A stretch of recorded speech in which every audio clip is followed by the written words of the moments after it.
রাধা কখনো কখনো আমার জন্য বড়ই সুগন্ধি আতর নিয়ে আসে, পারিজাত ফুলের মালা নিয়ে আসে আমার প্রসাধন করবে বলে, এবং আমার সব থেকে বেশি প্রিয় মাখন নিজে হাতে বানিয়ে আনে আমাকে নিজে হাতে খাইয়ে দেবে বলে, সবকিছু আমাকে প্রসন্ন করবে বলে।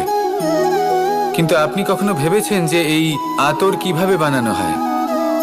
সহস্র ফুলের পাপড়ি একসাথে পিষে নিতে হয়, তারপরে তার থেকে যে রস নিঃসৃত হয় সেই রস দ্বারাই আতর তৈরি হয়।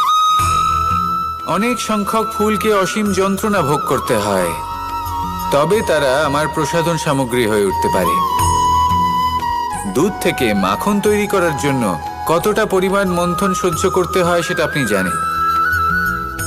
ঠিক সেই রকমই হলো আমাদের জীবনও। বিপদও আসে, কঠিন পরিস্থিতিও আসে, এর সম্মুখীন হতে শিখুন। মনে রাখবেন, আপনি হলেন সেই দুধ যাকে মন্থন সহ্য করতে হবে মাখন হয়ে ওঠার জন্য। মনে রাখবেন, আপনি হলেন সেই ফুলের মতন যাদের পিষ্ট হতে হবে সুগন্ধি আতর হয়ে ওঠার জন্য, যাকে এই সংসার পছন্দ করে।